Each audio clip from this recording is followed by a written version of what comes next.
I'm Tyler. And I'm Sean. And this is Lifeguards Off Duty with Dr. Michael Katchmar, the Jersey Shore #1 lifeguard-themed video podcast. Watch us on YouTube, Twitch, Twitter, and Facebook Live. Listen to us on Apple Podcasts, Spotify, or whatever streaming service you prefer. If you would like to contact us, send an email to drkatchmar@icloud.com. Follow us on Instagram at lg.association. All right, let's get started. Let's start the show. Let's do it. Ooh. Hello, everyone. This is Dr. Michael Katchmar. Welcome to Lifeguards Off Duty with Dr. Michael Katchmar. Today's date is January the 4th, the year of our Lord, 2022. New year. And thank you for everyone for watching us today and tuning in. We have some special guests today from Lavallette, New Jersey, which is a beach about 1.5 miles north of Seaside Heights. We have Benny. Hello, everybody. Thank you for having me. Shoes. No, and that's Tyler next to him. Obviously, people recognize Tyler. I'm on the mini mic today. And the mini mic, yeah, he's demoted. He was a bad boy last time. And we have Joey Caucino. Hey, Joe, thank you for coming. And we have Sean here. Hello. So today, what I just dropped. So today we our guests they're gonna talk about their days in Lavallette. They're former lifeguards. Or you're still working. So both of you still working? I'm still working. Okay, so they're still working. So, but they have other jobs too now. So it's not 7 days a week. Probably like me and most of our guys, right? So anyway, so let's start with our guests. And so Benny, who wants to start? Benny or Joe? Who wants to start? How long have you guys been working? Both Yeah. of you. Let's start. Wasn't too involved last summer, but it would have been 11 years. So I was 10. So you started when you were 16? 16, yeah, 2011 the first year was. Okay. Were you in the junior lifeguard program? I was not, no. Okay. So how did you get to Lavallette? Like, how'd you? Yeah, so I grew up swimming for the Ocean County YMCA, and for us, pretty much the entire swim team is extremely standard. Where you turn 16, everybody's first job is to go be an ocean lifeguard. As far as how I ended up in Lavallette, I think I was between that town and Midway. The captain at the time lived down the block from me. So I think I tried out at Midway first and Lavallette. Lavallette called back. I got hired there. I think my main goal really was to go to some town I didn't know many people, to make new friends. Now, wait. Did Joe Caucino and Jack, did they know that Lavallette wasn't your first love? No. Walked in They do. blind. Not saying. Okay, well, you just shouted it out on it. Yeah. No, Oh, man. no. That's when you have it. I think that you had influence that guy who lived next door to you. That was good. So you got on the beach, and then That's about it, and went, didn't know many people. It worked out pretty well, given that this guy is now my roommate, 12 years later. But I loved it, It's still am involved, just not really there every weekend anymore. right. So let's talk to Joey now. So Joey, when did you start? How did you get involved in Lavallette? Were you in the junior lifeguard? I think Joe started October 24th, 1994, if I'm correct. Well, I'm gonna say something because I'm gonna stop here. I remember when Joey was a little boy, and I was in Lavallette, and your dad says, we worked out, and then he goes, why don't you go ride some waves, take Joey out and ride some waves, because I think he had to do something. So so I remember when you were a little tiny, I don't know. Is this guy like your uncle? Basically, right? Yeah, I remember when he was, tiny. Back. Well, I remember when he was born. No, I've been doing it. So I've been at Lavallette for 12 years now. If I do it this summer, it'll be my 13th year. 6 years sit and stand, 6 years as a sergeant with Ben. And now I'm just one of those weekend warriors because, big boy job. I work finance in New York now. So it's tough to find that balance, but I still try to do it as much as I can. How I got started, I don't think I had the choice in the matter to go to Lavallette. My whole entire family works there. They still work there. My father, my uncle, cousins, sisters, you name it. A casino is there at all times. And to Shoes' point, they had me running around the beach at 5 years old, and my dad would just leave me, and I would just meet all the lifeguards. They'd all teach me different tricks, boards, boats. I started very young, which I think obviously helped with my progression. So when it was my time to start doing it, I was a little ahead of the curve, met my boy Benny over here, and the rest was history. Wow. So listen, did Julie work on the beach? So we worked on the beach. Yeah. So she's a physician. She's an allergist, And so Jackie's the captain now. So your uncle is the captain. Yes. And wow, that's a long lineage there. So we were talking the other day about what is it, the Red Bull thing that you did. Oh and, yeah. And so, but we wanted to ask, one of the things that Tyler was asking is like, how did they come up to you? Like, how'd that happen? Because first of all, that's a beautiful, people, we should, reference that. And We could probably show. Just pull it up a little bit. I'll turn the But sound while up we're for the talking video. about how did that, who wants to talk about it? I Benny? think the progression's twofold. And one, it starts with the competition, which Benny got us involved in that Atlantic City competition they did. The Red Bull, you got in. And then the second piece will pivot to me and how I got involved with them to do a piece of my family. But Ben, you can talk about the competition. So so you were down there, you were the first person that interfaced with Red Bull? Yeah, I remember. I think it was maybe 5 or 6 years ago it started. We were on a lunch break, and it was me and this guy, Brian Barr, who lifeguarded there at the time. Really good tournament guy. And we had seen on Instagram, as you're watching the highlight reel here. Can you put it up for us? We're going to show this right now. No, this is it. Are we still full screen now? Yeah. Oh, there we are. So you Get talk while we'll Lavallette- let it go for a while. You I love started that, man. Lavallette going to AC for the Red Bull tournament? No. So it was probably about 5 years into competing.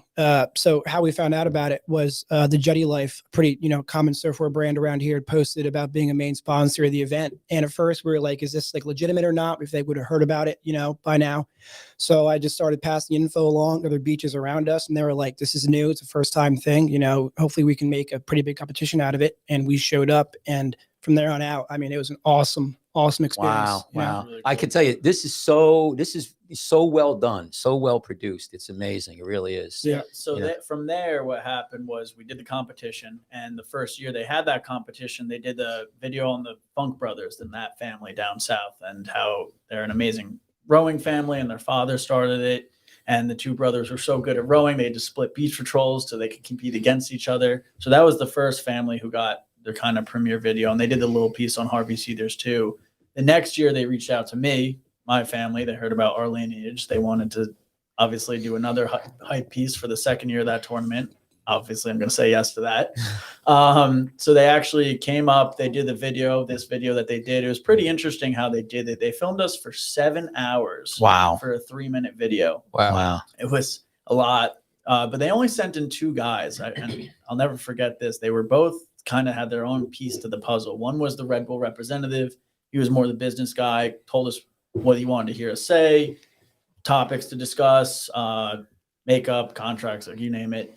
The other guy worked for People magazine for 10 years before that, and he was the cinematography guy. So all these like edits and cuts and camera angles, I think he really was the magic to it.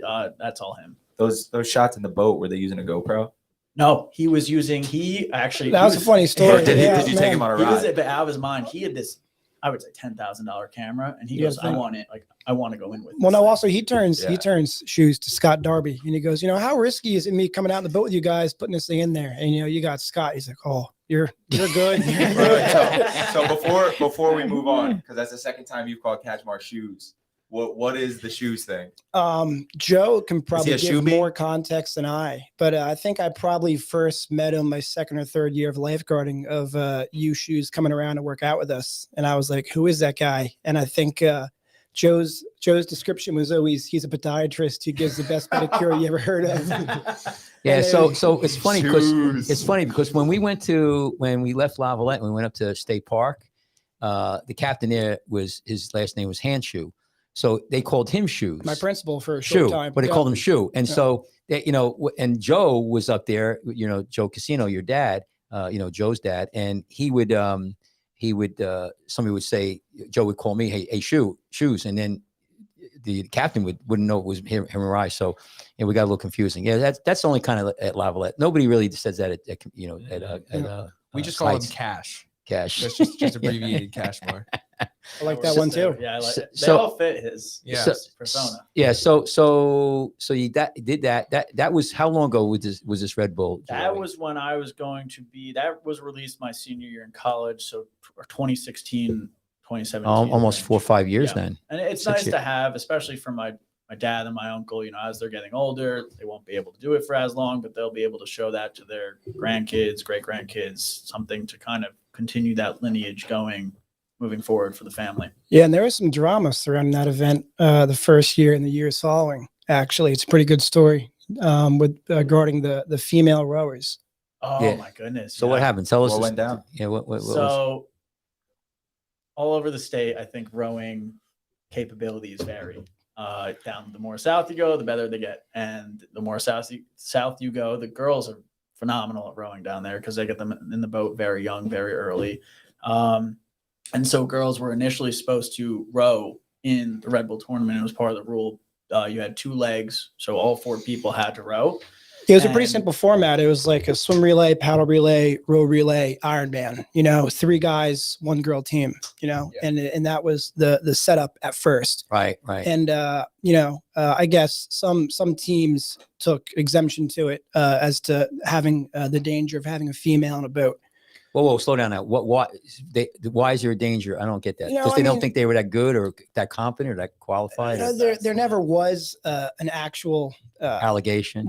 of who took exemption to it and who thought they wouldn't be Ooh, just a okay. little drama. Ooh, But ooh. ultimately the format got shifted to where after the 4-leg swim, 4-leg paddle, it'd be a run row. So it'd be two row legs and 2 runs, which threw a monkey wrench in there, because some teams champion themselves based upon their rowing across the board. We wanted So- the female rower. We had a really good female rower at the time. Shout out Nicole. Shout out Yeah. Nicole Castronova. Just like a female rower with like really good technique is probably better than having another guy our size. So I it don't- makes the boat so much lighter. Not necessarily. Well, Some of these girls are pretty. It's you know, ironic. big. So this Not fat. No. They're not fat. No. hey, No. See, you're taking it the wrong way. I can tell you right now. I've trained with these girls. There ain't an ounce of fat on them, but they're as big as Brown. They're big. No, You yeah, know, shoes. All when I that say stuff. big, Cash bar. If I saw a girl as big as Jessie Brown, I would. oh, I can tell you what. Go to Denmark. Oh, I can. Do you see Virginia? 6'5", 250. Do you see? Yeah. Do you see Virginia? Well, they're pretty. They're. I mean, there's some tough athletes, and they ain't an ounce of fat on. But go ahead. So shoes, I can back you up there, right? So I mean, there's always like the North versus South Jersey divide with regards to competition. Mhm, It's in good fun. Everyone's there to do their job Right, as far right. as when you're Right. lifeguarding, but competition wise, and the past 2 or 3 years, I think Longport has dominated Yes. the tournament, and the reason being is in the finals, every single team competing always has their female leg, either swim or paddle, and always has 2 males in the boat. But Longport has had a girl who's a D1 rower compete in the boat past 3 years, and they've blown out the competition. There you go. I There you mean, go. kill them by, She's a 5, stud. 10 bolt lengths. Yeah. I want to throw something out because I've been doing this for 30 over plus years, and in the beginning there weren't too many females on the beach patrols. And over the years, I've watched it change. And I can tell you from my personal experience working on the beach, they could do the job physically, no doubt about it. But as far as lifeguarding, they're just as good, if not better. I mean, we got girls on our beach who are so tough. And as far as the competition goes, I think that I would anybody who thinks that they're second rate is crazy. It shows, man. This Yeah. girl, she is an animal. Yeah. I mean, she competes with those Right. guys in North and South Jersey when she's Right, right. rowing. Because I think there's a perception with anything, it's brute strength. A lot of I've seen swimmers we got a guy who was on our beach, Fogarty. Actually, he's still around. If you look at him, he looks like a 90-pound weakling. He was a rescue swimmer for the Coast Guard. The guy came down. He's like, I don't know, he's in his 40s now.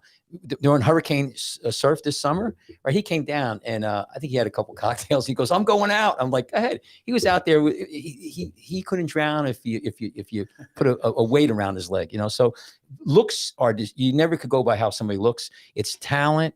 It's how cardiovascular expertise and also technique. So Technique, I think, is a big. I mean, Ben and I have gone up against these monsters from Atlantic City in the past and Ocean City, and we were 17, 18 years old. These guys were 35, and we were able to beat them. And to your point, technique and stamina. Yeah. So it goes both ways. So some of it, it's also over the years I've seen it where some of the better rowers were older because there's a lot. You could develop that technique over time.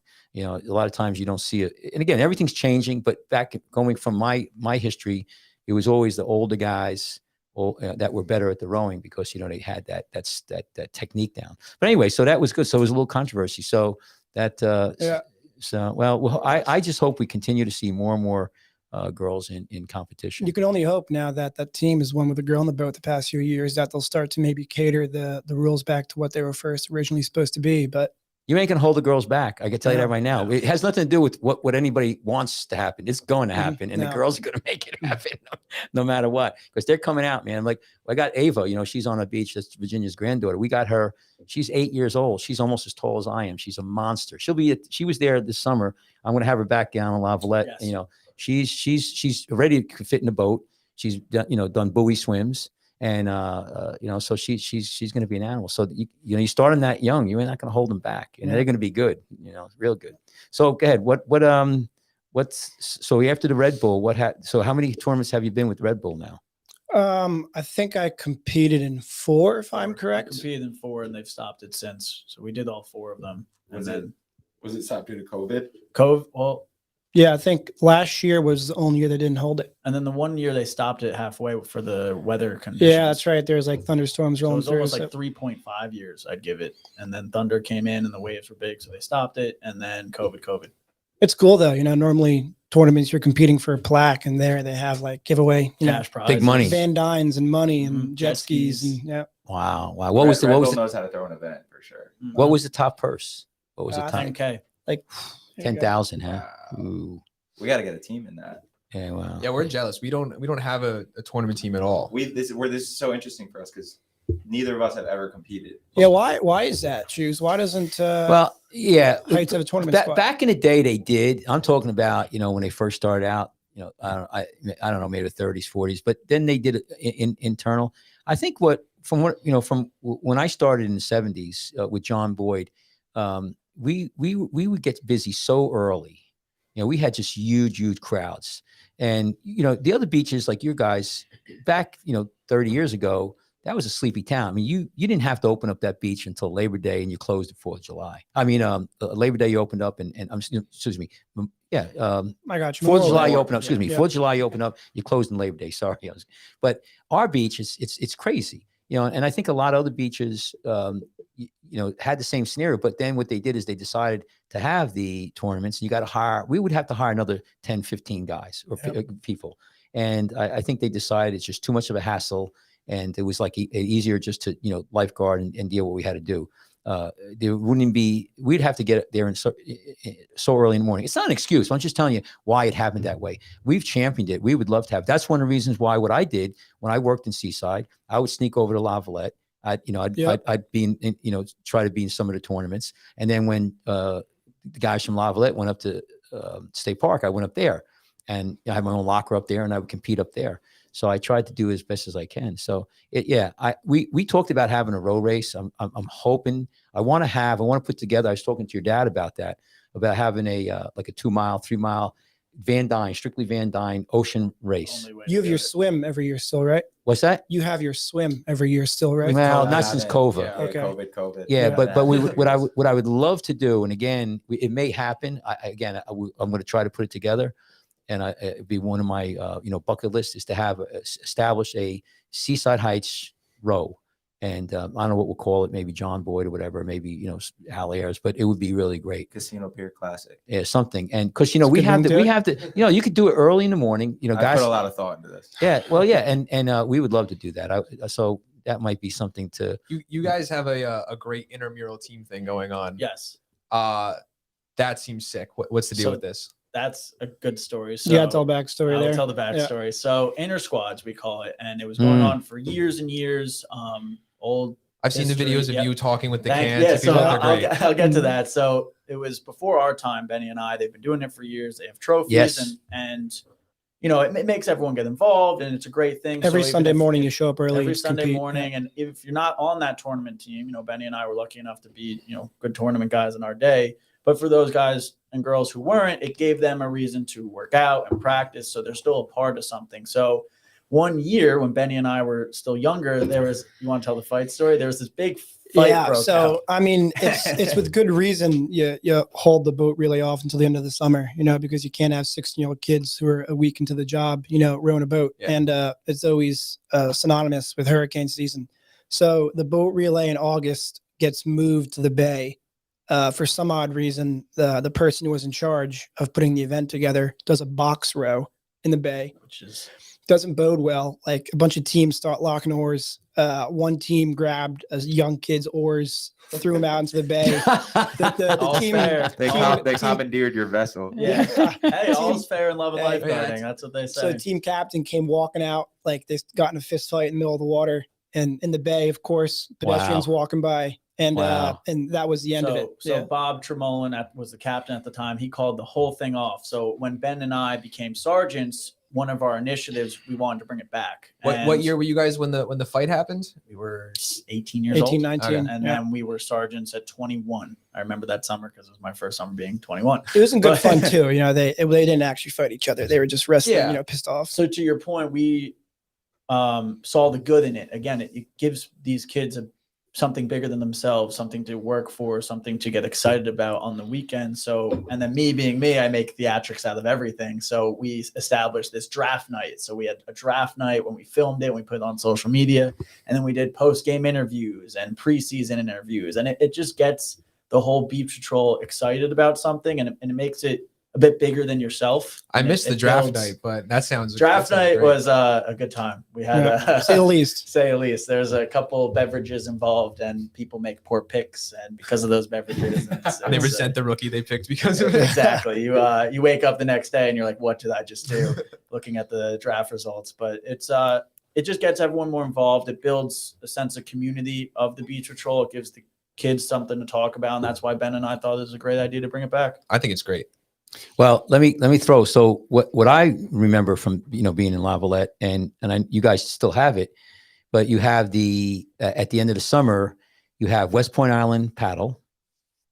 You have, so I'm going to tell you what these, so these guys. So you have the West Point, so you paddle around the West Point Island, and West Point Island is noted for its greenheads. So while you're paddling, excuse me, and you can't stop them. You got like 20 flies biting your skin. Right. And you go around the island. Then you have the West Point Island row. And then the other thing would be the mile swim. You got it. So it's just, you guys competed in that multiple times. Just tell people what that is, because I think that is so neat. And that's a unique thing to have. And you guys are so lucky to have that. So Benny, you want to, say, so tell everybody what, how that. It's the triple crown, so to say, so end of the summer, come August, all the guards always compete in those three main categories, mile swim. I think it's like a mile and a half paddle. Just to make it, it's just so our audience understands, this is just your beach. Just the guards. Yeah. Right. Just the Yep, lifeguards. It's like 1 week, Right. it'll be like a Monday morning swim, Wednesday morning paddle, then Saturday morning row, and Right. same thing as the inter squad, just brings about good intramural competition. It's something to look forward to all summer, train towards. If you win Right. all three, you're a triple crown winner. Right. So I did it once, and more than once, but you guys bought a boat from Seaside. They bought this old, like 1969 Van Dyne. It weighed about 900 pounds, right? Is it heavier than our dock boat right now? It's brutal. So Bob, busting our ass, Joe and I, his father, were going to row and compete. So Bob gave us that boat. Just so you couldn't win. just handicapped, like Yo, you grew up watching this guy work out. Is he as much of a savage Oh, I as he worked claims to out. have I been? worked out with him. You still got it. You still no, got I'm it. talking about back then. Back in well, the day, well, back you in know the what day. made me good? You know what made me good? I tell you what made me good. I had his dad. I had to work out with his dad. So, just to stay halfway behind him, I mean, we used to do 10-mile runs, we'd row. I mean, we would work out. Yeah. So my old man is a freak of nature, if you don't know him. And he had his own workout named after him at Lavallette, the Fage. Remember that? And it's like a run a jetty, swim out to a buoy, run. He made it up. You want to puke every time you do it. He's just a workout freak. But back to that, he even competes in this Triple Crown every summer. And I guess the theme of it all is Lavallette has these traditions, and I think that's what makes us special as a beach patrol. And these types of traditions, again, builds camaraderie, which I think the more you take pride in what you're doing, the more you realize it's something bigger than you, the better the kids, you know, the more seriously they take it, the better lifesavers they become. It only takes like a quick glance to understand how deep the culture runs with you guys. Yeah. Well, Lavallette's an old beach patrol. It's been there for many, many years. I mean, if you go there and look at their headquarters, you got pictures. When did the beach patrol start, Joey? Do you remember what year? Or 50, Benny? Not No. older than Ocean Grove. I know that. Yeah. Yeah. You guys go back. 1934, Seaside Heights. Yeah. No, Lavalette has a long lineage. And one thing that I know from our perspective is that, you know, one thing that I got to say is that it's definitely now, and even back in the day, all the beaches around us. I mean, you got, you know, Seaside Park's been quality. You know, you have Lavallette. Or Ortley's always been. Now, Ortley, talk about that. Wasn't that your kind of like nemesis for a long time? You know, back in your dad's day, wasn't Ortley Beach your, like, I don't know, arch enemy? Or I love the rivalries. Right?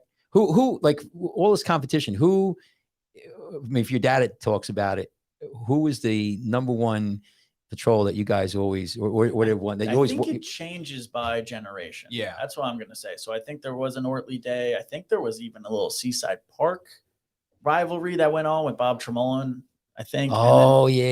Right. Yeah, And then yeah. I think for us, Ben, our biggest rival when we were in our heyday, So Harvey Cedars, no question. Harvey Yeah. Cedars and us. Were going at it. Because I remember like when I competed with your dad, it was definitely Ortley. Ortley was tough, and Sandy Hook, you know, Sandy Hook. Those guys were tough too. But you know, I tell you a real quick story. I don't know if your dad ever told you about it. We used to go down to I don't know, maybe twice. So it wasn't really many times, but we go down to Hollywood Beach in the winter and compete.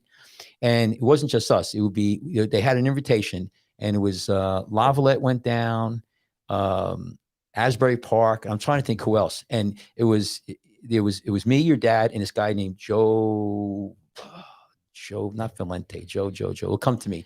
Joe, he works down in South America. You know, your dad's always talking about him. But we went down there, and we actually placed tied for last. There you go. There was the three of us, and you know, we were there at the day, and this is a big tournament. This is like their last big tournament, you know, and we didn't care. We were just three of us. We had no equipment or anything, so they had a party at night, and nobody was drinking. Everybody's, you know, trying to stay, you know, ready for the next day. We're like, you know, we're staggering. so Living in the moment. So they gave Joe was going to do the paddleboard, and I remember they brought out a paddleboard and the skeg, right? They go, oh, you got to be careful, it's going to fall out. And they gave us a matchbook cover, you know, like you rolled it up and it held the skeg in place. Yeah. That's what they gave us. But what we did is this, and I can say this live. They're gonna and you say anything goes with lifeguarding. So what we did is me, Joe, your dad, and the other Joe swam out, right? Just, you know, just to get warmed up in the beginning, and they had the flags out there, and the flags are held by concrete blocks. Individual. Yeah. And you could see the water. It's so clean down there. Mm-hmm. We dove down and pushed the block about 20 feet towards the beach. Right. So the old saying, little handicap. A little handicap. The old saying is all is fair in love and life. So because we had the leg, and we're, you know, I had to swim out and wait for those because I was the first, you know, you tag and you go in, and we're sitting there, and I'm like 20 feet in, and people are like, what's that all about? So, you know, but nobody cared because we were last. So if we did take anything, we would have got yelled at. But so we used to do that. But that was really that. So your rivalry was I would say Harvey Cedars, and there's also bromances too. So one of our bromances was Brigantine. Us and them just clicked. We got along. We would hang out with them after all the tournaments. So there's rivalries, there's bromances, and to again the point, I think competition is very important for a beach patrol. Mm-hmm. It builds that sense of pride. You know, I'm a 16-year-old. You see your beach patrol winning. You're in the newspapers. You're kind of thinking, wow, this is a big deal. A lot of fun. I want to be a part of that. So now, how's that work for you guys? Because, you know, I see in your social media all the time, you guys train pretty hard, but you don't necessarily have we just work out and go on rescues pretty much. Mm-hmm. So here's the thing with you. Go. Yeah. And I'll tell you this, you know, because I could compare the beaches, you know. I think that one of the things that, you know, we definitely do, I mean, we have back in the day too, you know, just tons of people, tons of rescues, and we have a lot of interdiction on the beach, you know, a lot of injuries. And I think it's changing for all you guys. You guys are starting to come into all the beaches now are starting to get so crowded. But when your dad worked down at State Park is very similar to Seaside. You know, you get big crowds. And so, yeah, you know, I can tell you right now, there's days where the day just flies by because, you know, you have rescues, you have injuries, you have a lot of just interdiction on the beach, people fighting each other, drunks, people jumping the fence. It's just always something going on there. And I always tell these guys the story. Well, So- like Joe said, I think like the competition is so important. We do a lot of that within just our workout. Like we don't have like one of the Ironman kind of things like you do, as Mhm. organized as it is, but just the day-to-day workouts, we're always really pushing each other. But I think something that's even more important with doing competitions is just being part of the community. Mhm, You know, because I can't think of a rival that we have or a bromance that we have. Yeah, you You guys, know. but we always, here's the thing. I'll make this point too. We Okay, I'm hang sorry. out with some of the park guards, at Right, Jack's right. garage sometimes. But Joey, every morning, we have workouts. So we have organized workouts, and we have, they're organized, they're planned, and we'll do. I'm not as competitive anymore, but we'll do the buoy swims, and these guys will, it's kind of like not official, but they'll see who gets in first. I mean, we'll do run. It's like me challenging the new rookie on his first day to see if I still got it. So that competitive nature inside all of us. So look, I just want to change gears here because we talked about the Gowdies yesterday, and I want to bring that up because we have a cup up there, a mug, I should say, and I got that. I can't think of the date. When I get 2001, it says. Yeah. 2001. So So I won already that. scoped that out. I that Oh, was yeah. with me, your dad, Joe Caucino. So this is the mug you get. Hang on. Yeah, put it. Yeah, put it, Joe. So that's it was third place, and that was where. Is that a combo right there? Yeah, it's a That's my combo. mug That as was well. that was Slatter. His name was Dave, yeah. he's about Slatter. 9 foot tall. So yeah. yeah, and he started. I remember when he started on the beach. He'll attest to this. It wasn't that good. He started training with us in the winter, and Joe and I used to have this thing at the Ocean County College, and we had a lot of people come and train with us. And here's what we used to do: we'd go swim, and we might do 2,000 yards and 500, so whatever. We break it up. It was a decent swim workout, traditional that you do in college. Then we would lift, right, and then we'd go run. And we would run in the back of the college, and it's about a 5-mile loop. And if you remember the old Ocean County College, you had the big hill. We call that the grassy knoll, like where Kennedy got shot. Yeah. So that thing you would gas. So here's what we do: we get these guys, right, and beat them up in the pool, whatever, lift a little bit, and then we'd run. And I would take it out. I would take it out hard, right? And so like Slaughter, whoever would come, and they'd try to stay with me, and hit that hill, and you'd be dying. And then coming into the second loop, who tags team? Who takes off? Joe. And Joe just goes. And then the guy tries to stay with Joe, and they never make it. We've crushed so many people, but it brings you up to a different level. And so Slaughter started working out with us, and he really became just really an unbelievable lifeguard and swimmer. So that was that day. So that part of the Gowdy's where Slaughter swam out, grabbed the bag, and started swimming in. As soon as he grabbed the bag, we went out. So why don't you talk about you guys though? Yeah, well, you guys did the Gowdies. Yeah, they did this year, right? Which, what So- did you guys do? let's Uh, talk about Which event? Yeah. Yeah. We both same thing. The combo. You have one. I have one mug I that have- came from the combo I swam. I have 2 mugs from the combo. I rode both times. Now, who'd you roll with, Joey? My dad one time and Jack the other. So I have one with my dad And I your have one uncle. with my Wow, Yeah, that's very sick. amazing. That's That's pretty and who did the swimming? 2 different swimmers. One was Jacob Lamaldi the first time. That's when we got first place with my dad. That's probably one of my favorite. Wow. Memories. Probably one of my favorite memories of all Wow, time. wow. That's let me just stop there, just to premise, because people don't understand the significance of this. You're competing against the best. In my opinion, the best boatsmen in the world. I mean, with Van Dynes. I mean, those guys down there and gals are unbelievable. I mean, they really are. And it's a tough race. It is. You make one mistake. Those guys are so good. You bobble 1 second, 2 seconds, and you're done. Right, Joey? So That's it. so you won it. So you won it with your dad. And who won was it- the swimmer the second time? Sean Rave. We got third, and I won it with my uncle. Well, not won it, but third place with my uncle. Because we wanted to get one together too. Wow. Now, what about you, Benny? What did you? I swam and had Scott Darby and Jack at the helm. Yeah. So I want to tell you a quick story about Scott Darby in there. So Let's hear it. I used to do the Scott single. Darby I stories. never won, but I did the single quite a few times. That's a tough race. Yeah, they always used to put me there, and I remember, and I did pretty good. I mean, I wasn't the last, I mean, I was decent, and so one day, I wasn't going to do it, and Scott was going to do it. So Scott did it. And we pulled over to, when you come down there with the truck, we pulled over the dune, and the ocean was just nasty. I mean, it was nasty. Dude, I was like, they're going to cancel it. And of course they didn't. And they gave us we had a really good spot, actually. We were at the end, but we were kind of like in a hole in a run. Right. And I was surprised because a lot of the good beaches were right on a bar, and they were, so I don't know if it was, mid-tide. That's usually when they have it. So anyway, race starts, and what it is, you have one boat sitting there, and you got to run down. All you could do is other people hold it, and then you jump in the boat and you go. You start rowing. So Darbo's going, right, Darby, and they're rowing, and this and Set comes in, but it hits the bar and crushes all those guys.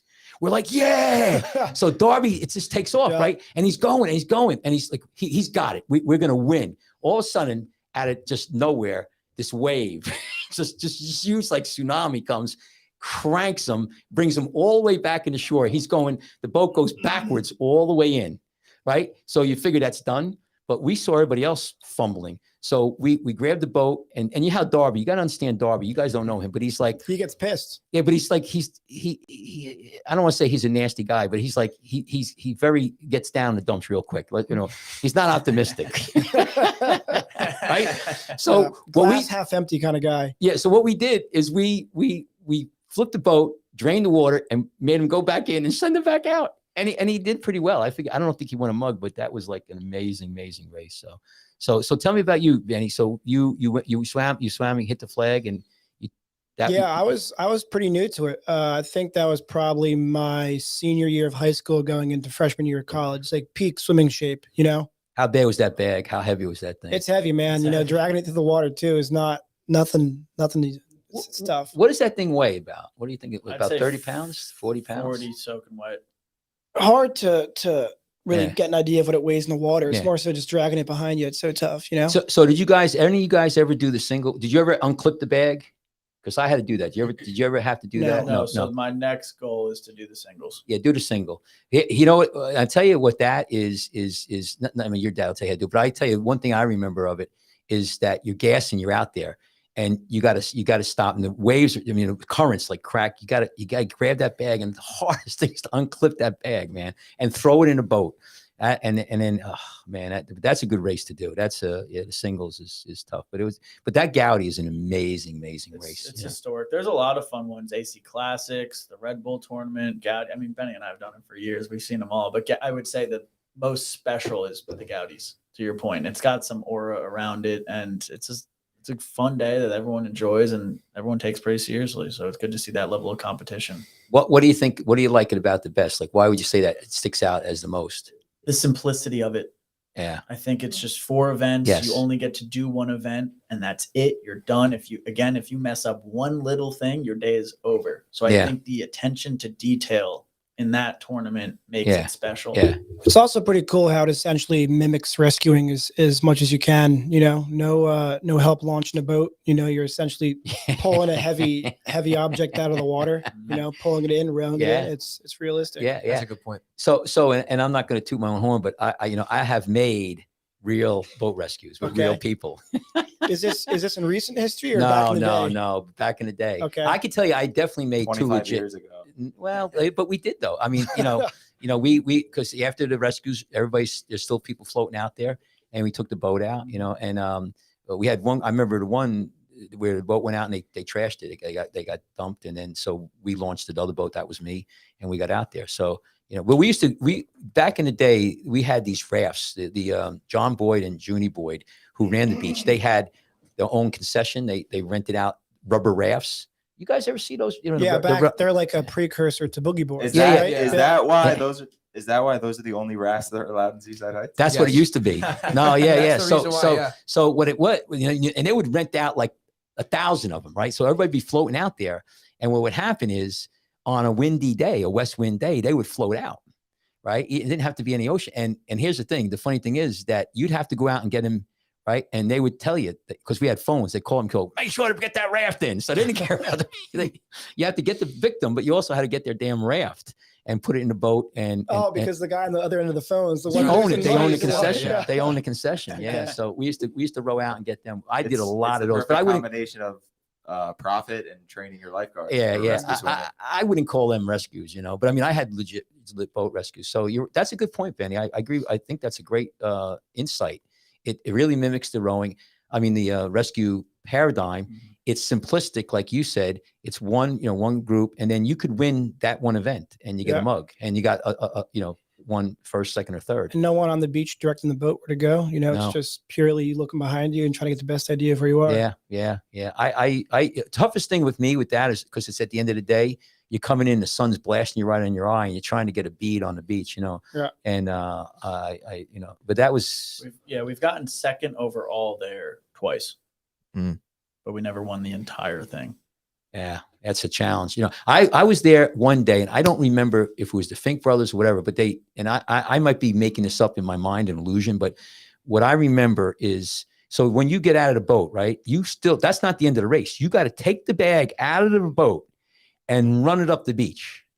Okay. So now think about it. You're gassing. How many yards do you think it is to swim? I don't know. What, 200 yards, 300 yards? It's 250. Yeah. So that's 200 yards out, 200 yards back. So you come to the beach, you're gassing. You ain't got, because you just gave everything you have. Now you got to run up the beach, right? On the sand. And what you got to pass, mid beach. And this one guy, I don't know if it was the Funk brother, they're running. And then he threw the bag while he was running, dove like an NFL lineman, tight end, whatever, and caught the bag and won. You see some crazy. I never thought that's like Michael Jordan when he first got air. Oh yeah. And you guys too, you have a lot of bigger kids, I think, wrestlers on your patrol, right? Oh yeah, we get football players, wrestlers. Yeah. We hire athletes. Yeah. So for us, it's mainly, you're run of the mill swimmer, tall and lengthy. To see these guys pick up an 80-pound bag and step on the gunnel of a boat and jump out in the wash and not fall over and run up the beach, it's pretty impressive. Yeah.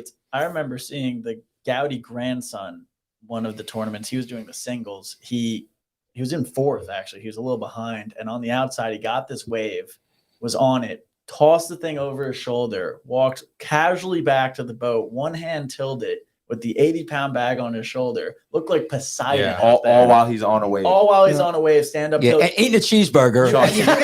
And then you see the guys who were Having the first, first cold second, one. third, just watch him go by. They were in awe. The guys who he was passing, and he just got out of the boat you see some insane athletic. See if you can find that Surf Magazine picture. I was gonna say, what was that? yeah. What's that surf to show contest these called? guys.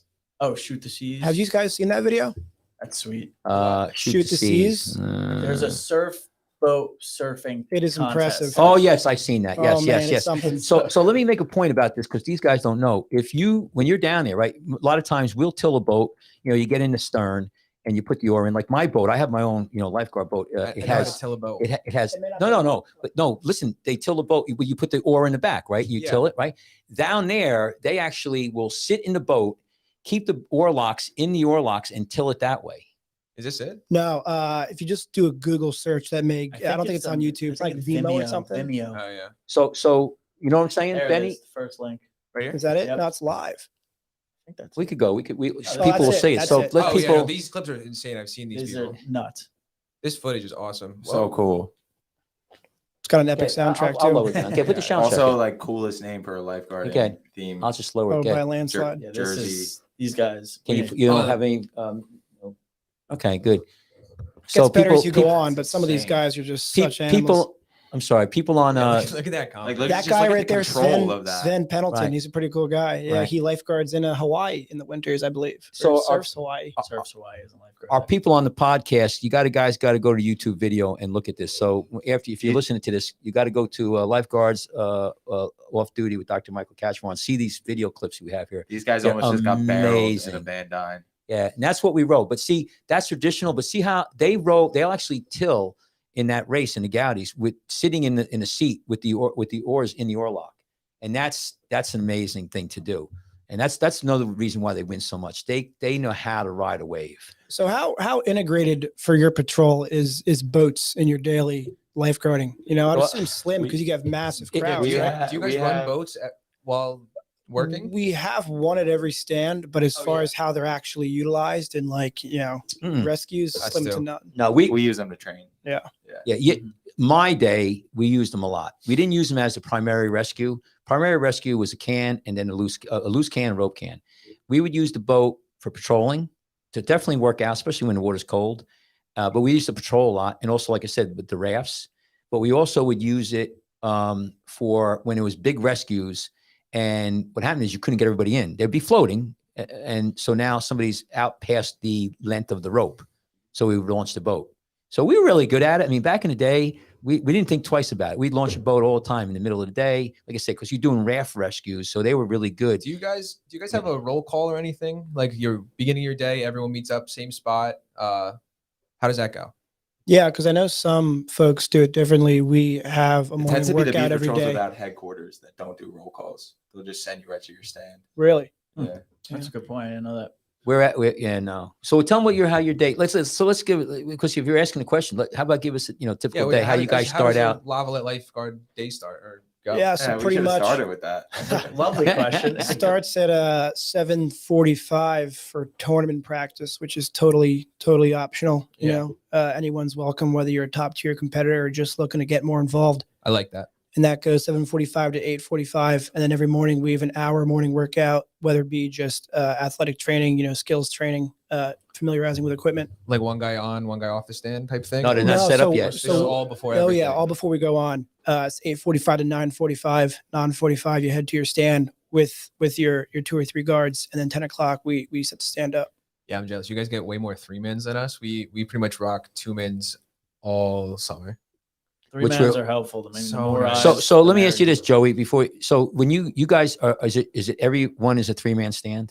We try to do Ideally, that. but That's there's the always goal. some that have Right. two, So- scheduling wise. So how in a 3-man stand, you guys run it where there's always 2 guys on a stand, one's working out, like 3 rowing, never sit swimming. down. Yeah. One's either patrolling the water, working out, moving people. The one is the main point of the one off the stand at that point in time is to be as active as possible. Yes, And you I rotate like through. that. I think IBSP does I- like 4 or 5, Well, man. they also They have are dealing with huge stands. thousands and thousands of Yeah. people, so they need the bodies. Right, Yeah. right. And- Yeah. Well, no, we've had 3-man over the years. We vacillate back and forth. It has a lot to do with the politics, the budget, but ideally, I love what you have. We're going to push again for it this year. I like the 3-man stands.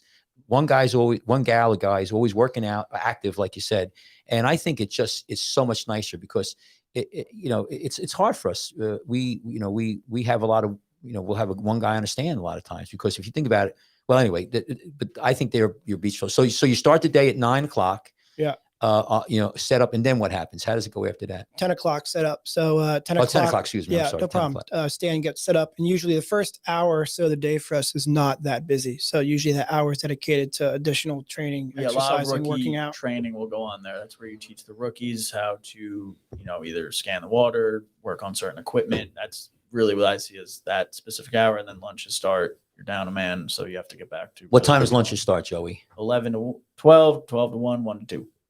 I So don't you get know an if- hour for lunch. I don't know if this is true, but I heard a rumor you guys give each other tiger stripes with sunscreen or no? No, The Yeah. younger generation. they have to start that Okay. now, though. No, the younger generation does. Do Remember they? they were doing that war paint this summer? Okay. Yeah, these guys do it all the That's time. that's one of my favorite things is when like rookies will come in and start making their own traditions. Yeah, We have exactly. our lifeguard association is the Keep it acronym is LASH, Lash. And then was that you guys who Yeah, made we the started rash that. We chat? started a rash chat. So rash they started guards. calling themselves the Rash Guards, the Rookie Association of Seaside Heights. Yeah, so Joey, they do that now in this summer and in past summers. They put it all, especially like 4th of July, they'll have red, white, and blue. Yeah, the war paint. So you get an hour for lunch. Let's finish. So an hour.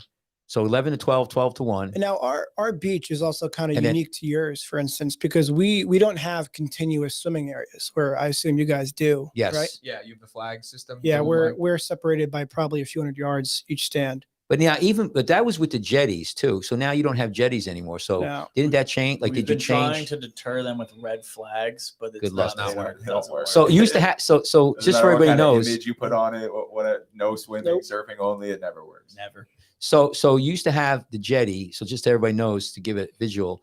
And then the jetties maybe were, I don't know, 500 yards apart, Yep. something. So then you would have next to the jetty, no swimming. You'd have boogie board section, surfing section, and then swimming section. Mhm. And it was a lot easier to control because you had the jetties, and that kind of was a distinct entity. Now with the beach replenishment, those jetties are submerged under the sand. Yeah. So now, how do you? So you're using flags? Yeah. So And I mean, I know how's that the, worked out? the, So- the NJ EPA requirement, I think, for oceanfront lifeguarding is like a lifeguard station every 1 or 200 yards of I oceanfront. think it's 100. Okay. Yeah. Which we do not meet. So essentially Don't say No, that. so- no, so- no, you guys meet the requirements. so- Trust me, I know you do. So the space in between Right. our stands is as a designated non-swimming area. So I think Ah. that creates Yes. Yeah. That's So Clause let in the me rule. tell you about signs, because we have a little bit more experience with that. I put up flags, and we all do, right? We have flags that says no swimming. They're as big as like 20 by 20 feet long. So where is this, off the pier? On the beach. No, we off put the them pier and then like on the behind beach. stand. Okay. We have sections of the beach that we might close off. All right. Because we corral our beach sometimes. We'll put 20 flags, no swimming, red flags, right? How many times do I have to go down, right? With all of us, and you pull somebody out of the water, the sign's right there, and I go, come here. I go, you see that sign right there? Yeah. I mean, it's 2 foot next to the water, and they're like, oh, I didn't see it. One time this year, it was when we had a soccer tournament. It was like mid-July, and we had like a long ramp down to our headquarters and our storage, and then it just opens right up to the beach. So we needed like a place for our vehicles and to get out, and the beach was absolutely packed. It was like 4th of July. The amount, especially with the soccer fields, like there was no space. So I took flags and cones and put out like a 10-yard circle around like the bottom of our ramp and in front of our storage. And every time I went back there, whether it was for a break, whether it was to run to get something, People sitting there. there was someone new in the middle of the circle, as if they had found their own Right, perfect little space Right, on the right. beach So- that was lined out just for them by the lifeguard. And then they had the nerve to call me like an asshole when I was getting frustrated, like, you guys have to move. How dare you? So- And then there's so- people Beach sitting day. there the whole time watching me do it, calling me a jerk when Yeah, they're keep just sitting there watching people set up, and they just watch me yell at the last 5 I people. think Yeah. that's half the fun, though. I mean, one of the Oh, yeah, I love it. one I'm of not the gonna lie. reasons I continue to come. I mean, there's a lot of reasons I come back, but one reason I love it is people will amaze you. Oh yeah. And I work at a desk job now. There's less excitement, but being able to lifeguard on the weekends gives me that thrill and that reminder that humans are something special. Well, when you ask us about tournaments, so, we say, because our beach is so busy, well, we'll put our jet skis out, right? And right next to the berm, which is next to the water. And we put cones all around. So no one sits in front of them. Right. So you Well, have to launch but it doesn't matter. They still sit Yeah. in front. They sit and like they think it's the best place because it's so crowded on our beach sometime that the spaces are premium. And so- the best is when you look over and a mom's got her kid in the boat, like playing with your boy. Or they're sitting on a jet ski, or Photo they'll op. we Or you they're know, like, can I hang my towel here, or can I rent this boat from you? so we'll put cones around our headquarters, right? So we have 3 vehicles, and then the cops come with 2 other vehicles. So we have all these vehicles, and then we'll put a whole perimeter, right? Use of some cone- nice stuff. Yeah. Yeah. And what'll happen is we'll have people pick up the cones and use them for a soccer game, as right. So when we talk about the other thing we have on our beach, Benny, that's unique is we'll have days where the whole beach, they'll take over the whole one side of our beach and have a soccer tournament or beach Lacrosse beach and all that volleyball. stuff. beach volleyball or pole vaulting, or there's concerts like the end of the summer. I was running the beach. The captain had to go somewhere, and it was big ocean, right? So they were going to have wine. They have a wine festival, basically drinking wine. So they because they were worried about the water coming up, they had it on the boardwalk. Okay, so we had the beach closed. We had nobody swimming in the ocean. We double red flag, whatever, and then we mellowed out a little bit. They let all of those people on the beach. So I had about 1,000 people drinking wine, and then they started a concert at 3:00, which brought about another 2,000 people. So that's the kind of things that we have to deal with. Yeah. So but what are you gonna say? Where do you guys like hang out? Do you come to Seaside Heights a lot? Like to go to bars? Yeah. Like, Oh, beach. Oh, I live. growing up. I live at Beachcomber. Beachcomber, baby. I live Ah. there. is there anywhere in Lavallette that we should go check out? It's a Crab's Claw, but It's a I've been local there. dive. if It's you're a little looking formal. for a good Yeah. burger and a couple beers, go to Crab's Claw. If you're looking for a wild night on the town, stick to Seaside Heights. Beachcomber. You guys ever go to Used to Be's? No, it's a ways down, Mandalocan, right? Yeah, Yeah, we used to go it's there. kind of deep. When back in the day when his dad and I used to run around there was a place in town. Well, what the used to be called. Not- Labrador Lounge. Is No, no, no. There was another place in town, and I shouldn't even, but the Crab's Claw. But there was another bar. I guess it was used to be. I forget what it was called, and that was a wild place. That was really wild. I mean, they used to have like wet T-shirt contests and stuff like Have that. you guys heard of? I think the guy was a Lavallette. The Gordon Hesse book, Tyler. all summer long. All summer long. You guys have never read Oh that my book? god. It's like It's it's all- like a bunch of it's- short stories. I think it was a Lavallette He was- lifeguard. he was a it might have been Lifeguard. Jack in the book. I don't know. I feel like Jack showed me a book Oh, once. yeah, and he was yeah, a the feature guy, in it. the guy who wrote it was a lot. Was it? Yeah. Yeah, you're Okay. right, Benny. I know what Oh you my guys God. are talking about. But no, I The never read short it. stories of, and it wasn't just about Lavallette. It was all of I think specifically NJ. It was largely like Ocean County guards. Just without all the regulations and everything that's in place now, all of the crazy shit that used to happen. Damn. It's a good read. And it's I recommend. pretty unfiltered. Like because it's straight up. He sat down with other lifeguards like this, interviewed them, and transcribed it. Like he really didn't do So- anything like storytellings. And you pretty guys cool. have to read that book. It's great. Awesome. So I Benny, read it in like a day. Damn. so short. so Benny, just finish up. So you guys work out, and then when do you end your day? When do you end your day? So it's weekdays till 5, weekends till 6, and that entire afternoon, You- 3 people per stand. Never have 3 people sitting, always actively, So you guys, so when you do lunches, so you'll have 12 to 1, 11 to 12, Mhm. 12 to 1, and then 1 to 2. you got it. And then that's it. No other breaks. That's it. Okay. But you do, so that's pretty good. So, you got 3 hours of a 2-man stand, and then you're done at 5 or 6. So that's pretty much what we do. Yeah. So that's a pretty good day. Let me just ask you this too, because for our audience, so they understand. So I don't know who one of the first lifeguards. When I was there, it was Cresbaugh. He was there for I don't know how many years, and you guys know what the lineage. And then it was after that, it was Krez to Bob. Well, Krez had it on and off. Him in the town Right. used to go back and forth. right. And Yeah, then Krez to Bob Tremolin to Jack. to Jack. I So- had 1 year of Krez, and then we had 9 years of Bob, and now it's been Jack. Yeah. Because when I was there, Krez, and I tell you, he gave some hard workouts, and I remember those days. And then Bob was great, So now, who's still around? So you have Scott Darbo, who's the one officer, and who else is still around there? Who's been like, maybe Bob 10? Tremolin. Bob is still okay. Bob. And Matt Condit is really where the older group of guards stops. Mhm.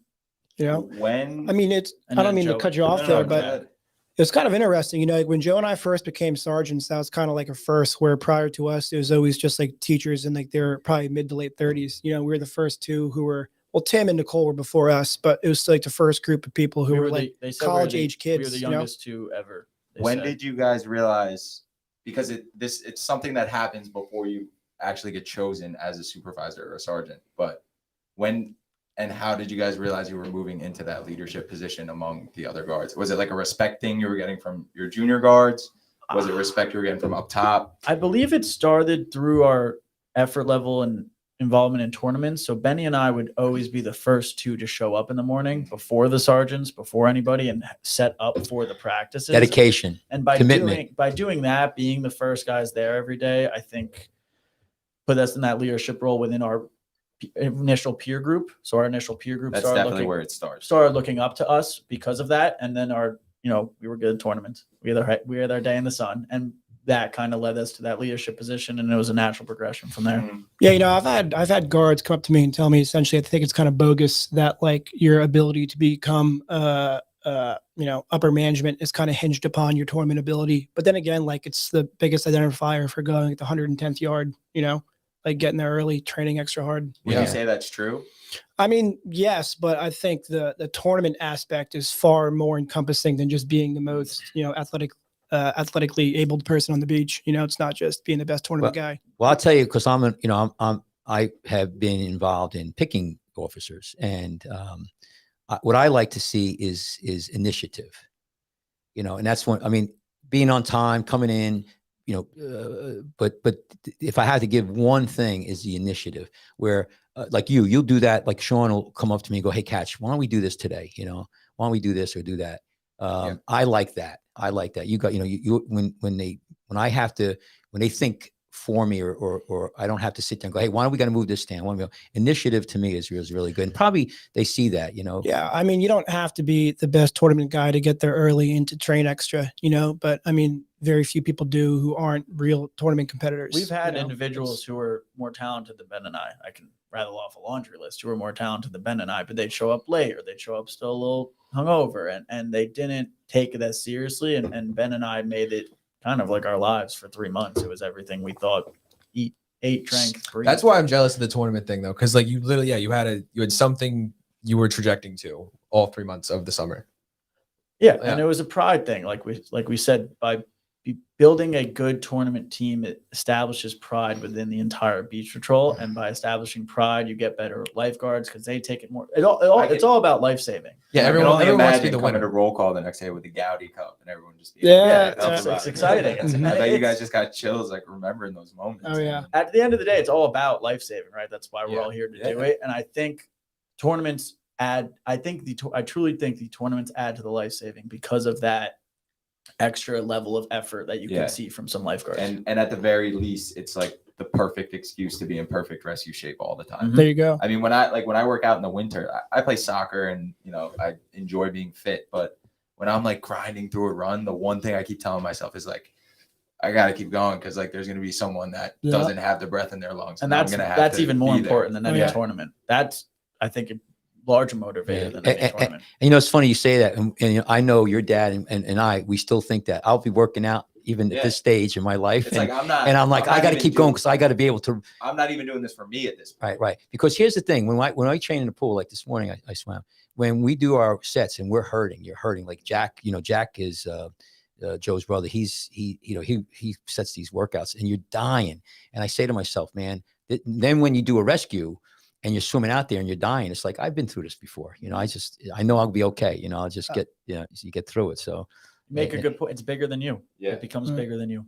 So I asked you guys before you came here to maybe tell me like at least one crazy thing that happened on the beach, a rescue or some thing that happened on the beach with a patron or something. Can you come up with anything? Did you guys come up? Just yeah, it doesn't have, you know, nothing. You I know, so think- Benny, give me one. Yeah, I think mine may be a little abstract. You know, I mean, I have. That's all right. We want yeah, that. We I- like Here abstract. for it.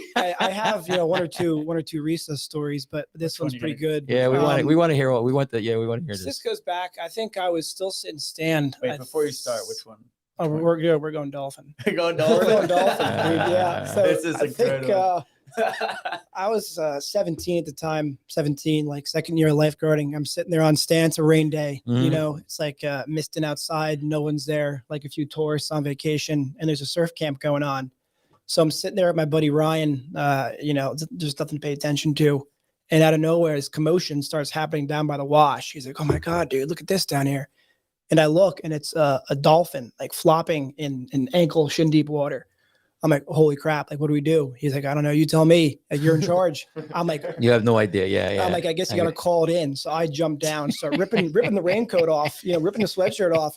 He looks at me, he's like, "What do I say?" And he passes me the radio. I'm like, "Yeah, Beach 4. There's a beached dolphin down here." So I just pass him the radio back. I go running down there.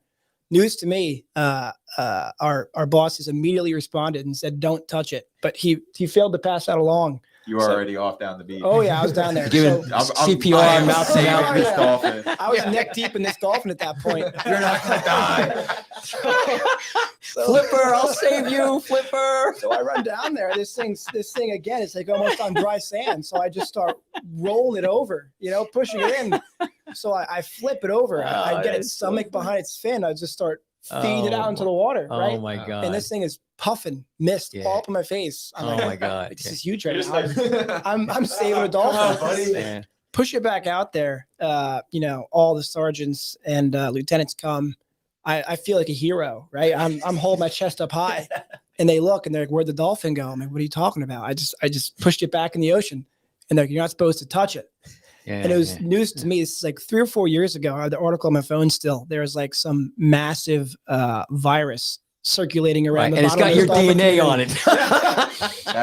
That's really where It's like- COVID came from. they're gonna do like through what is that DNA 21? They're gonna get it back to your family, and they're gonna go. This You all mean- started you from mean 23andMe. yeah 23. They're gonna do DNA testing all these dolphins are going to come back all the way to some lifeguard in Lavallette Beach back 30 years ago, 20 years ago, whatever it was.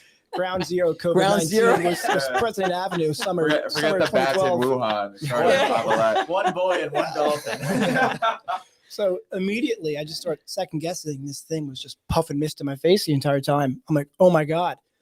The thing washes back up like 10 yards down the beach, ended up it's dying. Yeah, it's dying. So yeah. I was all gonna your, say, all yeah. your efforts. nothing. Yeah. And they just let it sit there and die. So I go to like wash off. No, they and like sprayed you down, like with chemicals. peroxide and rubbing alcohol. And I'm sitting there second guessing big time. Like literally, I think like 1,200 dolphins had washed up in like 8 weeks. I'm like, Whoa. oh my God, like, is this the end? Well, that's Yeah, what, no, that's no. what the porpoises in the lake do. They beach themselves when When they they're know dying, sick yeah. to get away Yeah, from their yeah, pod. yeah. Didn't know at the Wow. time, but I They're know now. smart, man. Yeah, well, there's thank God there's not too many. You talk about the coronavirus. There's not too many viruses that will cross, dolphin to human. But I didn't know we- it then, so I was yeah. pretty panicked. yeah, we that year that you had that probably was this year that we had about 3 of them on our beach. Yeah, I believe And it. what happened was the one was swimming back and forth and was in distress, and we called the stranding. A marine stranding in Brigantine, and they said basically leave it alone. But it went back and forth, and you could see it was dying, and people were on the beach like yelling at us, "You got to do something!" What are you and, doing? and I'm like, "What?" And I said to the lady, I said, "What do you want me to do? CPR." And then the thing finally died. And then what happened was the same thing. They're like, "Don't touch it, don't touch it." I'm like, "It's floating around. We have thousands of people on the beach." I sent a lifeguard out with a rope. Not making this You up. rode out? Did you row No, out? no, it was right Oh. there. It was right there in the gully. So- We what I did is I was right there. I mean, we took a rope and tailed it, put it around its tail. Cause I used to shark fish and I had to, handle it. It was dead anyway now. So you snug it up and you pull the thing up and put it on the beach. And the one we had, they came for that one. That was about maybe, I don't know, 300 pounds. Something like that. But we had another one that was huge. They're big. And this thing was so big and it beached itself. It died, but I think it was there in the morning and they had to take a bulldozer and actually it was that big and they buried it on the beach. So I don't know if they, dug it up again, but that thing was, I don't know if you, I'm sure they dug it up and got rid of it properly. I don't, yeah, but that, so what do you do with it? No, they a lot of times bury them. So anyway, so that was a great story. Yeah, it was So, tough. so what about you, Joey? Come on, you got one? So many. It's gonna be hard. Tough Just- to top well, that we one. could- then. Yeah, that was a funny one. How about maybe most intense rescue you've been on? I would say it's that woman who had the heart attack when we went down there, the really old lady. Oh, on the boardwalk. On the Yeah. boardwalk. So there was this badge. It was one of our badge checkers, actually. Wow. Well, how long ago was this, Joey? Give me Our a, first year That as was my sergeant. first year as a So we were sergeant, 21. 2019. 21 years so old. go ahead. So So we're earlier than that because we're 2016. We most intense. Here we go. So we're sitting there. It was right after morning workouts. We're actually delivering equipment at the time. Our kids are getting, going to their stands. And That can sometimes be like the one of the more most dangerous sketchy part times. of the Yeah, day. because no one's prepared. Yeah. And we get a call that this woman went down. It was actually one of our badge checkers. And we went down there and Benny and I. It's got a badge there. checker too, who had absolutely no idea how to call emergency situations. Yeah, so it was just a badge mess. checker's freaking out. So Benny and I, and luckily you said, let's just bring the defibrillator. We don't know what's going to happen. We get there and this woman's just dead. So we kind of look at each other. We're like, all right, let's go to work. And we start working on her and we kind of get her back to a stable position. And the paramedics show up and these guys are badasses. They come in, they say, step aside. They take these drills. They go through her knee. It was unbelievable. And then I remember my dad went in the ambulance and he was like, I need the pair of shorts because he was still in like his Right. workout gear. And Corbin, our buddy Corbin, just rips off his shorts and was just naked. And we were like, put your pants back on, Corbin. So he put his pants back on. Dad went with the ambulance. The woman ended up living. She was probably 70. did you have to defibrilize her? I mean, did you Yeah, a shock few her? times. We That shocked was her a few that was a times. So- first so for me what- so- too, because it was news that like a person's ribs crack. Yeah. Right. Yeah, So let me CPR. ask. So you guys started the CPR, right? Mhm. She wasn't breathing. You started CPR, and then you put the pads on. It said shock required. Yeah. Yeah. So you hit her, and the second time you hit her. Now, after the second time, is that when the paramedics came, or you hit her again? It was actually interesting because I had talking to Joe afterwards, and that was like a really rare circumstance where I think we had shocked her like upwards of 4 times, and she was still like coming in and out. Which I guess usually like 4, you don't call it quits, but you kind of know. Well, the that- machine won't do it unless there's a shockable Yeah. arrhythmia. Correct. So she had to have a shockable arrhythmia. Mhm. So, but and then so you did that 3 or 4 times, really. Yeah. And then when the paramedics came, who stopped the CPR from going on? Did they do it, or you? Was it they took over the scene? I think moving her at that point into the ambulance was a pretty quick, synonymous situation because that was one of the few times where she actually did, I believe, get a heartbeat back. So It's- All right, it's so nothing they for put them. it, and what they did is you put in the leg. A lot of times, what they'll do, they'll what put they a needle. It's an access. Instead, if you can't get a vein, you go right into the tibia bone or the shin, and you put it's like basically a needle that goes into the bone, and you get access. It's not the best. Is that like on Grey's Anatomy where you see the bone marrow transplant like that? Kind of, long but it's what needle, like- it's to good. It's to get access real quick. If you can't do it, it's better than nothing, because you want to give medication, in it like that epinephrine, and there's other medication. Well, that's so so you saved her life, man. That If you was- shocked her, that's she would, if you didn't shock her, she would have been dead. Well, Oh, yeah. what's crazy about that story is like you said that you remembered to grab the defibrillator, and it's on so many rescues. It's like that one little like second or decision. Like, am I going to grab my fins or am I just going to go right now? No, all credit know? to you there, Benny. That I remember you saying that. yeah, I recall like the badge checker, the Yeah. fellow badge checker who made the call on the radio was like, help, like New York Ave. Rick, what does that mean? Like, come on. It was so vague. Mhm. Yeah, we get mad at our badge checkers sometimes because they have booze on the beach. yeah. Well, that's another whole thing we have. So speaking of crazy stories, I wanted to ask all you guys, what exactly is the relation with the Seaside Heights Fire Department, like water rescue? Like who does that, and are you at all involved? That is our fire department. We have one lifeguard who's a member. He was actually on the show. I think Johnny is too. Johnny is. So Nico and his brother Johnny. Uh-huh. Nico is actually, you guys should check that episode. That was awesome. He was All he was a junior lifeguard, and he told this story. He received the Highest civilian equivalent of the Medal of Honor because he went on 2 rescues the same summer when he was 14, and after he Yeah, you turned should check our 15, show. Check out when he that was show. surfing. Will do. And the crazy thing is, like, we've been guarding with this kid for like 3-4 years. He never mentioned it once. Yeah, it took his mom. We took Yeah, us his calling mom his called on in this and show. told us about it. Dude, Well, Yeah. here's the interesting thing about But- that. I'm sorry, don't go. But go the fire department, they're there when we close, so they'll So, like- get the call, and if we're not out on the stands, they go, and they're going all winter too. So now some of those photos look like kids, so like relatively young. So, I mean, they're- junior They have firemen. a junior program. Okay. Nico started when he was like I think 14 or 16. 15, All right. maybe I think 16. it started 16. Okay, yeah, and he was in our junior lifeguards until That's he started working. that's a with us. lot for a young kid because that Oh, style yeah. of rescuing, the odds are stacked against you. You're I mean, getting there so late. So late. Well, you got to This summer, it's too. someone on the beach who's seeing this person after they're already sucked all the way out. Person in the water is probably drunk. Right. Yeah. Especially it's in Seaside Heights. It's just Oh, yeah. there's so many And factors. like I've been in that spot once where someone called 911 on the beach, and the way it worked for that person is they call, and I think they get patched through to Tom's River, Mhm. and from Tom's River to Lavallette. It's county. It's all And county by now. the time that happens, it's like Yeah. 2 minutes. Yeah. I 3 went minutes. I went on a rescue in May one year. It was literally like the first or second week of May. We were bringing all the stands down onto the beach. We weren't even in uniform yet. I was in a pair of soccer shorts, and we heard the alarm because they have an alarm that goes off, and then all the guys on the team will get a text. I think they work like through an app or something. so we they're just heard- in town. Yeah, we heard the alarm, and our captain got a call from whoever was dispatching it. He heard it, and we hopped in the truck and drove from Herring Avenue, which is the first street in Seaside Heights. You Yep. guys are familiar with that. Went up out onto Ocean Terrace and up onto the beach all the way basically a mile down on Lincoln Avenue. And we got there and hopped in 50-degree water to go get this guy. And by the time we got to him, he was like 200 yards out. Oh yeah. And luckily, like, there was a sandbar, so we were able to stand there with him. But the fire department didn't even get onto the beach until we were already at the victim. And this guy was in bad shape, and the water was freezing. It's a terrible way to have Yeah. to So react to so let me something. let me put something in perspective, because you're asking the question. First of all, those guys, we've had a fire department for years, because we have a crazy town. People are we try to control people, get them out of the water. But the Seaside Heights Fire Department does mutual aid, so they'll go down. Nobody else, I don't think anybody else has one. So we'll do it. We'll go down. Our town will go down to Lavallette. Oh yeah, Ortley. I've seen them driving the beach. Yeah, in yeah. Lavallette. And Joey makes a good point, and I don't really want to talk about it today because we're getting late. But that's another whole day for another issue about after hours rescues, but also after season rescues. And us supervisors and Timmy Harmon, who was here that's something that we all have pet peeves about. We think that there should be more presence on the beach after the season, which, that's an argument for each day. And we all know about that.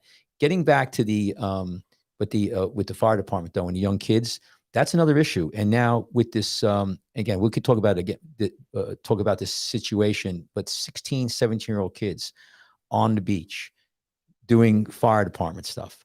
I heard you guys with Tim Harmon talk about it. Right, right. Oh, and so that's going to be an issue. But getting back with the after hours, Timmy was telling me also that they have up in Monmouth, they have, what's it called? Answer? They have a, oh yeah. All the guards get texts. yes. When a water related issue gets reported to the police Right. department. Now you guys Awesome. don't get involved in that, so, but our fire department is really good. We don't, like I said, they don't work with us during the day unless, we need them. Unless it's something way out in the ocean, they'll deal with that. Like when we had the beach replenishment, one of the ships out there, there was an explosion or something that happened on one of them, and I just was so upset they didn't let us go. But nothing bad happened after. We wouldn't have got out there. Like launch all water. Yeah, I was just like, Right, get this ski, get a Really boat. crazy story. But we, one of the things that I appreciate, and we talk about this all the time, is that what saves a lot of lives are the surfers. Especially on our beach, I'm very sure on your beach, because when there's a big ocean, there's a lot of surfers out there, and when we leave, that's who's out there, and they make a lot of rescues, and they don't get enough credit, and so thank God for them. But we're happy about the fire department, and they do a great job. And like you said, Joey, they're out there, they put themselves in a really dangerous situation because now the victim's 200 yards out. It's usually a bad ocean. It's getting dark, maybe. The odds are stacked against you. Yeah, and it's tough. It's tough. They had a funny situation this summer. It was the same guy that climbed the. Yeah, I'm familiar. Oh Which yeah. we were there for that too. But how do we even give context about this dude? Just crazy. Is he from Lavallette? At some point he Crazy was. Jersey Shore dude that just goes around and causes trouble, climbs shit, yells at cops. You're being descriptive, but there's a lot of those, I feel like.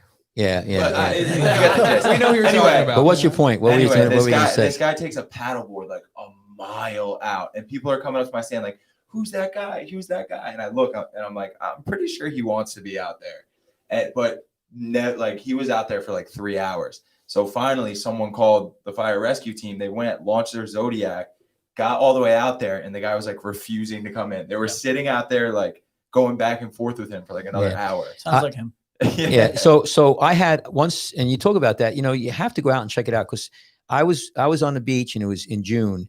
The water was in the 50s, and there was, I don't know if it was not a kite surfer. They didn't have them those days, but with a surfboard with a windsurfer, right? And he was out there, and I was watching. He was probably about maybe a mile out, and then I he fell down. He got up, and I was noticing that he wasn't getting up. Because I would, look at it. Easy to do, yeah. Right. And I'm looking, and maybe like about 25 minutes passed, or 20 minutes. And I'm looking at the binos. I said, something is wrong. How you feel, you get this, Anyway, I called up the headquarters. Anyway, they sent out the Marine police, and the guy, what happened was he couldn't get up. He didn't have enough clothing on. He was hypothermic. He was so weak. He was almost dead. And, he just would have died out there. So you get stories like that. And I'll give you one other story about crazy stuff that we had in our town, right? There used to be people, and they probably still do. They come down at night, right? And they'll launch a boat and go fishing. They'll come down with like a little 12-foot aluminum boat. And there was a guy, and you could go Google this, and you could go look this up. I don't know how many years ago, but he launched a boat, and we got reports about this in the morning. Look for him. Anyway, they found the guy, I don't know how much, about 2-3 days later, out in the shipping lanes with a cargo ship. They saw him. They picked him up. Are you serious? I'm serious. His truck was there. A rowboat?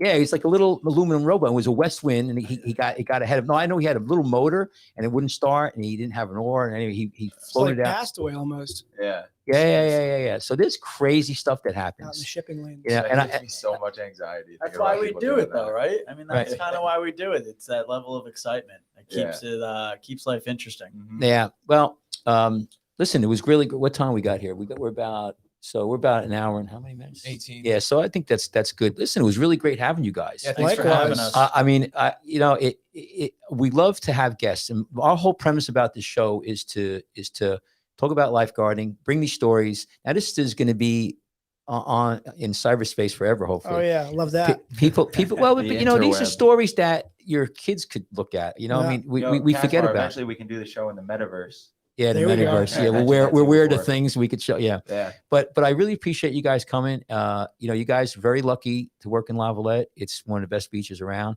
You're lucky. We're all lucky that we could lifeguard and we had the physical ability to do this stuff. And we all at this table have saved at least one life. And I could tell you, if you don't do anything else in the rest of your life, that's an amazing thing. How many people could say they actually saved somebody's life? And I think that's such an important thing that we do. And I appreciate what you guys do. You typify the goodness and the best of the best in lifeguarding. And I'm really happy that you guys came here. Hopefully you'll come back. Before we go, should we read some of these comments? that Yeah. Oh, we got? haven't been looking. Yeah, what's Looks some of like the these are your guys' friends. what are they boy. saying? Oh, here? wow. boy. Oh, boy. Sean, you want to read them out? Yeah, you guys have a jetty wrench. Ah, Oh, boy. I That's don't like a know if can I pump. can. Yeah, you guys have a cam pump too. I don't know if I can disclose that There you secret. Similar enough. Okay. Anything else up there? Teach me, senpai. I don't even want to know.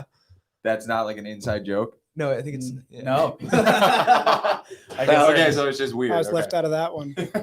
Well, you know, I got to say, because I worked in Seaside, but I also, you know, worked in Lavallette and I worked at State Park. So I'm very, very lucky that I had the ability to, you know, how many people could say that? So I've been blessed with your dad, you know, Jackie, you know, State Park with Chip Bruce. And it's just we said this the other day, it's a family, you know, we kid around with each other, but you could go anywhere in the world, go into a bar, go into a restaurant. That and happened to us actually. May as well tell that story real you quick. go ahead. Yeah, I We wanna took hear a it. Yeah. vacation every year. A group of us go to a new country we aspire to. Last year, kept it low key. Went to Puerto Rico, For some surfing. Rincon with COVID. Oh yeah. And we were at a bar and restaurant, and you know, she's like, "Oh, we're from New Jersey." I'm like, "Oh, so are we." She goes, "Oh yeah, what part?" We're like, "Oh, we're from North Lavallette." She goes, "Oh yeah, I'm not familiar. I'm from Brigantine." We're like, "Oh, we go down there for lifeguard tournaments." She's like, "You guys are lifeguards." Me and my husband, he's a lifeguard. I bartend, and they've competed at Gowdy. So you know, we went to Puerto Rico for Bang. vacation and saw a bartender there who Got some free drinks. we've competed with. You know, it's pretty cool. Yeah, it's instantaneous. You know, just everything is like they know you for years, like their Yeah. family. International brother / sisterhood. Yeah. We're all part of. Yeah, you got to keep your eye out. I got a buddy of mine who runs the beach patrol in British Virgin Islands. His name is Mark, and I'm trying to get him to link in here to us because he's from England, so he's got the English. You know, he worked there for many years. And the water's really cold there, and they lifeguard a certain way. And then, of course, the islands, you know, he lifeguards. He's responsible for the whole island chain there. So it's amazing. And we're trying to get. I got a couple people in Brazil who I'm trying to get. So if you know anybody who wants to come on the show, they could call in or they could link in. But Trying to go global. we Got to wanna get some go- of those Bondi guys. Yeah. Yeah. We tag Bondi Beach in every description. Yeah. I love watching those stuff. I mean that We show is also great. claim to be America's #1 lifeguard themed Jersey Shore podcast. I give it to you. I give it to you. Yeah. Not many other people doing this. So listen, let's sign off, Joey. Thank you very much. Thank you for having me. Pleasure to be here. And you guys are welcome to come back, Benny. It's Great been night. a pleasure. Thank you again. So- Follow Lavallette Beach Patrol's Instagram. What is the What's your handle? Instagram? I think LBP it's or something? Lavallette_BP, Okay. if I'm not mistaken. I'll take a I look. think they'll have this on there too. They'll post it. Yeah, check that out. We tagged you guys in a post before, so Oh, thank you you. guys could just like So- repost it. That'd be kind of cool. Yeah, but so you're we're gonna not- do the intro for the outro. So let's let these guys. All right. Yeah. So Yeah. so You anyone, guys remember? just You guys remember? just- Oh yeah. okay. So Benny, you want to do the honors? Of So course. we're signing off. Thank you all for having us. It was a great conversation. Hopefully come back soon. And as always, stay out, stay alive. Stay out, stay alive. There you go. Thank you, Joey. All right, guys. Listen, we're gonna play our theme music. You ready? We're That gonna was try this. We're beautiful. still a little, what do you call it? Hello, everyone. I'm Dr. Michael Katchmar, I'm Tyler. And I'm Sean. and this is Lifeguards Off Duty with Dr. Michael Katchmar, the Jersey Shore #1 lifeguard themed video podcast. Watch us on YouTube, Twitch, Twitter, and Facebook Live. Listen to us on Apple Podcasts, Spotify, or whatever streaming service you prefer. If you would like to contact us, send an email to drcat